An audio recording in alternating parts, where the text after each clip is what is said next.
नमस्कार दोस्तों, स्वागत है हमारे इस अद्भुत सफर में जहां हम खोलने जा रहे हैं इतिहास के कुछ अनछुए पन्ने। क्या आप जानते हैं कि सम्राट अशोक, जिन्हें हम अहिंसा के पुजारी के रूप में जानते हैं, उन्होंने एक गुप्त संगठन की स्थापना की थी जिसके पास दुनिया के सबसे खतरनाक और रहस्यमयी राज थे। यह संगठन था 9 अज्ञात पुरुष और इनके पास थे 9 रहस्यमयी ग्रंथ। ऐसा कहा जाता है कि इन ग्रंथों में छिपे थे ऐसे रहस्य जो आज भी दुनिया से छिपाए गए हैं। चलिए आज इसी रहस्य से पर्दा उठाते हैं और जानते हैं इन 9 ग्रंथों के बारे में। कहते हैं अशोक के 9 गुप्त ग्रंथों में से पहला ग्रंथ समर्पित था युद्ध कला को, लेकिन ऐसी युद्ध कला जिसके बारे में आज तक कोई जानता भी नहीं। यह ग्रंथ युद्ध और मार्शल आर्ट्स की ऐसी विलक्षण और अचूक तकनीकों पर आधारित था जिससे एक झटके में दुश्मन को धूल चटाई जा सकती थी। क्या अतीत में हमारे पूर्वज इतने उन्नत थे?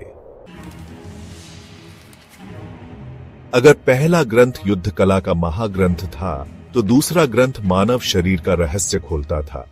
इस ग्रंथ में मानव शरीर की संरचना, उसके अंगों के कार्य और उसकी असीम क्षमताओं का वर्णन था। लेकिन सबसे महत्वपूर्ण रहस्य छुपा था स्पर्श से मृत्यु की तकनीक में। क्या यह महज एक कल्पना है या फिर सचमुच ऐसी कोई तकनीक अस्तित्व में थी? तीसरा ग्रंथ हमें ले जाता है सूक्ष्म जीवों की दुनिया में। यह ग्रंथ सूक्ष्म जीव विज्ञान पर आधारित था, लेकिन इसमें जो रहस्य छिपे थे वो आज के विज्ञान को भी हिला सकते हैं। इस ग्रंथ में जैविक हथियारों का विवरण था, ऐसे हथियार जो आज के आधुनिक जैविक हथियारों से भी कहीं ज्यादा खतरनाक और विनाशकारी थे। क्या यह ग्रंथ मानवता के लिए वरदान था या फिर अभिशाप? चौथा ग्रंथ धातु विज्ञान को समर्पित था, लेकिन यह कोई साधारण धातु विज्ञान नहीं था। इस ग्रंथ में ऐसी विद्या का वर्णन था जिसके द्वारा साधारण धातुओं को सोने में बदला जा सकता था। यह रहस्य था पारस पत्थर का, जिसके बारे में सदियों से कहा जाता रहा है कि यह साधारण धातुओं को सोने में बदल सकता है। क्या यह ग्रंथ वाकई में पारस पत्थर का रहस्य खोलता था? पांचवां ग्रंथ हमें ले जाता है एक ऐसी दुनिया में जहां शब्दों का कोई महत्व नहीं, जहां संवाद होता है केवल विचारों से। यह ग्रंथ समर्पित था दूरसंचार और टेलीपैथी को।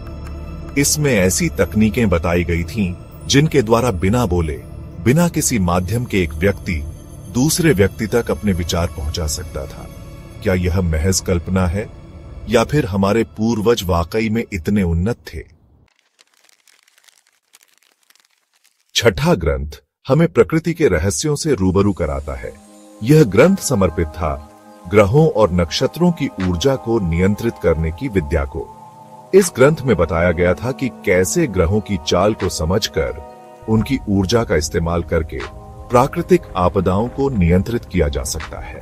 क्या वाकई में मनुष्य के पास इतनी शक्ति थी? सातवां ग्रंथ विज्ञान के एक ऐसे रहस्य से पर्दा उठाता है जिसकी कल्पना करना भी आज के वैज्ञानिकों के लिए मुश्किल है। गुरुत्वाकर्षण का नियंत्रण। इस ग्रंथ में ऐसी तकनीकों का वर्णन था जिनके द्वारा गुरुत्वाकर्षण के नियमों को चुनौती दी जा सकती थी। गुरुत्वाकर्षण को नियंत्रित करके उड़ने वाली मशीनें बनाई जा सकती थीं। क्या सचमुच प्राचीन भारत में उड़ने वाली मशीनें अस्तित्व में थीं? आठवां ग्रंथ हमें ले जाता है मानव मन की गहराइयों में। यह ग्रंथ समर्पित था मनोविज्ञान और हिप्नोटिज्म को। इसमें ऐसी तकनीकें बताई गई थीं जिनके द्वारा किसी के भी मन को पढ़ा जा सकता था, उसके विचारों को जाना जा सकता था, यहां तक कि उसके मन को नियंत्रित भी किया जा सकता था। क्या वाकई में ऐसा संभव है? क्या हमारे पूर्वज मन के इतने बड़े जानकार थे? और अंत में 9वां और आखिरी ग्रंथ, जो शायद सबसे रहस्यमय और सबसे खतरनाक था। यह ग्रंथ समर्पित था भविष्य की भविष्यवाणी को। कहा जाता है कि इस ग्रंथ में ऐसी तकनीकें बताई गई थीं जिनके द्वारा भविष्य में होने वाली घटनाओं का सटीक अनुमान लगाया जा सकता था। दुनिया के अंत, प्राकृतिक आपदाओं, युद्धों, यहां तक कि राजाओं के उत्थान और पतन तक की भविष्यवाणी की जा सकती थी। तो दोस्तों, ये थे अशोक के 9 गुप्त ग्रंथों के रहस्य, जो आज भी इतिहास के पन्नों में कहीं खोए हुए हैं। अगर ये ग्रंथ सचमुच अस्तित्व में थे, तो यह मानव इतिहास की सबसे बड़ी खोज हो सकती है। लेकिन सवाल यह है कि क्या ये ग्रंथ वाकई में थे? क्या ये महज कहानियां हैं, या फिर सचमुच हमारे पूर्वजों के पास इतना ज्ञान था? हमें कमेंट में बताइए और इस वीडियो को लाइक और शेयर करना न भूलें।